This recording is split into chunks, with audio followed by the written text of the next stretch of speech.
I thought today a great topic would be, where did we begin and how do we go forward?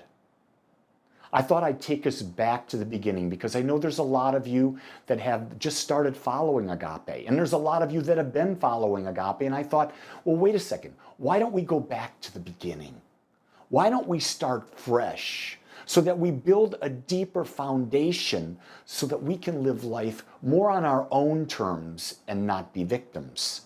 And I think when we have an understanding of where we began, we will understand and have a greater idea of who we are and what's available to us. So it goes back to the idea, the very beginning. There is only one. Every major religion talks about that there is only one. They call it God. Quantum physics calls it consciousness, the field. Doesn't matter what you call it. Ernest Holmes once said, people said, I don't like calling God God because we've got this false image of God, that God's this man that judges us. And Ernest said, well, then call it dog. But it doesn't matter what you call it. We know what you're talking about. So the idea is getting clear about what is this one. And so when we think about one, we think about the very beginning of time. At the very beginning of time, was there anything but the one? The best we can come up with is no. Can we define it? No. There is only the one. So what is this one? Here's what I know. Here's what I believe. It is infinite. Man, it is infinite. It is beyond description. There's no place where it's not. It is also inclusive. Think about that. We're in this whole movement of Black Lives Matter.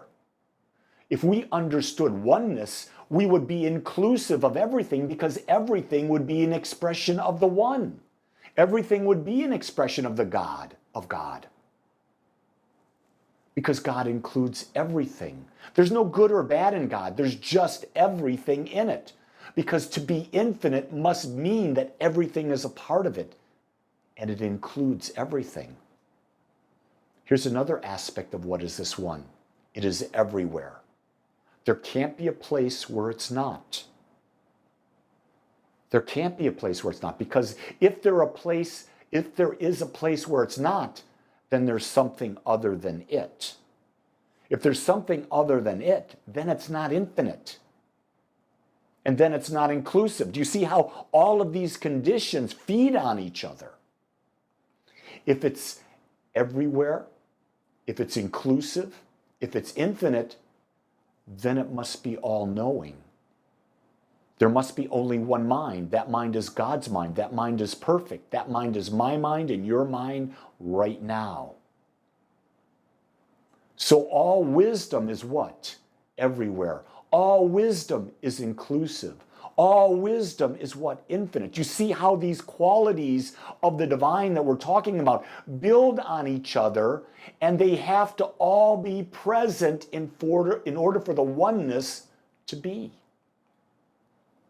Here's another one. This one is all powerful. Think about that. All there is it. And it created everything out of what? Itself. So it creates everything. It's all powerful. So if it's all powerful, all knowing, everywhere present, inclusive, and infinite, what else is there? It's eternal. It has always been, and it always will be. So who are we? Where did we begin? We are a microcosm of the macrocosm. We are an individualization of the one. The one chose to individualize itself, and it created this cosmos.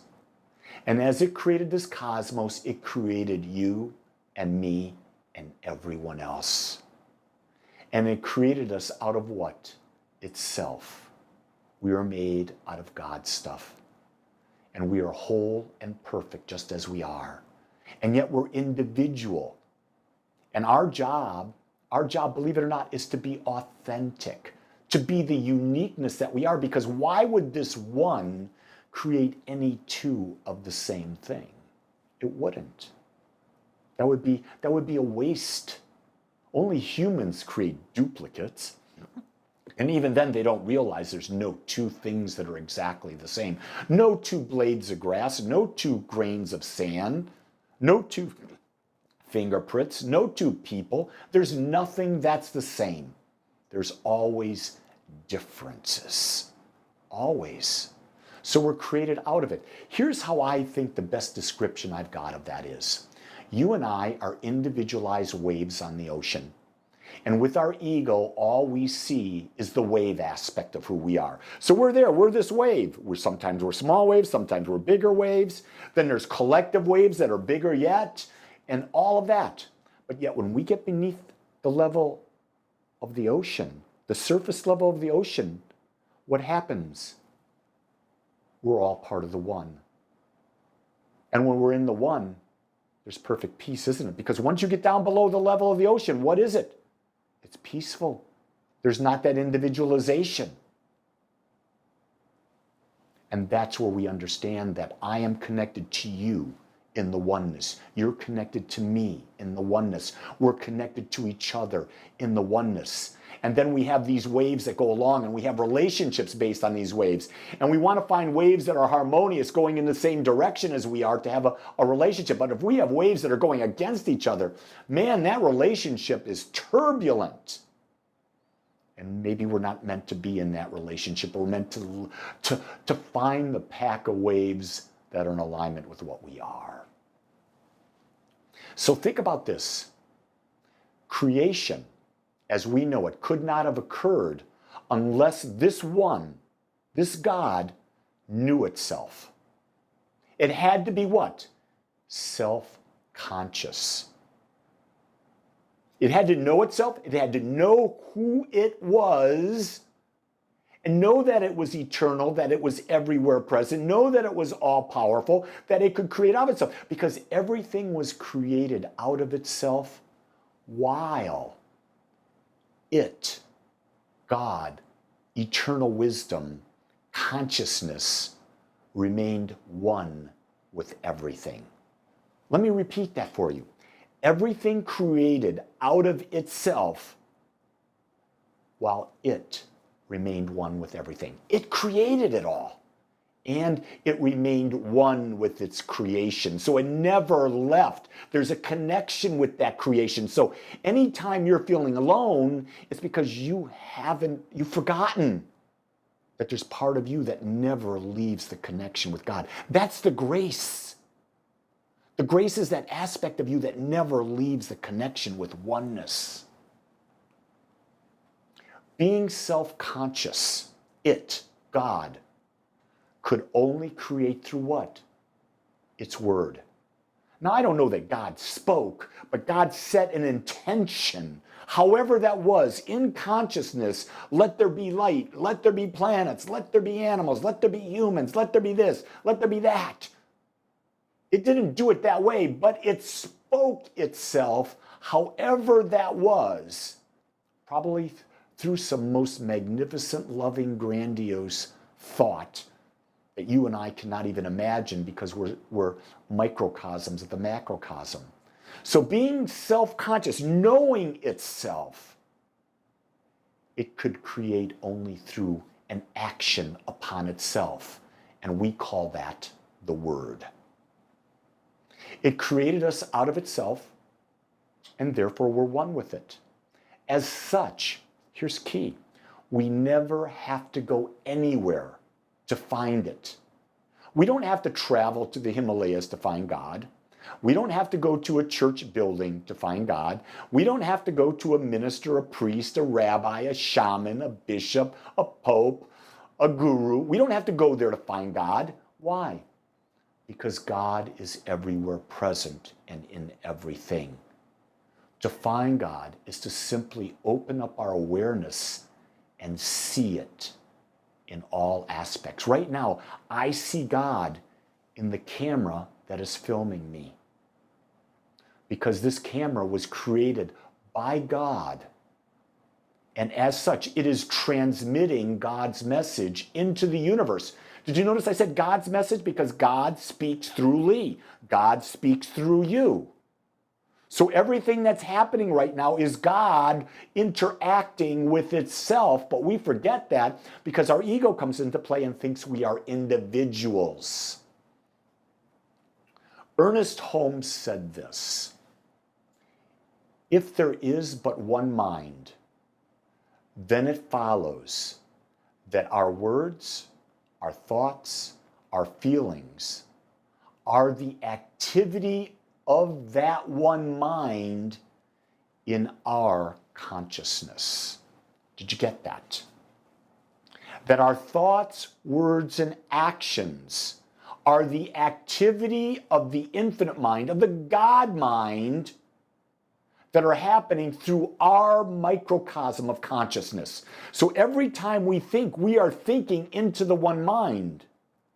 And when we think into the one mind, we are actually putting the word into the one mind. And when our thoughts, words, actions, and feelings are aligned, that one mind goes into what? Creative mode and creates.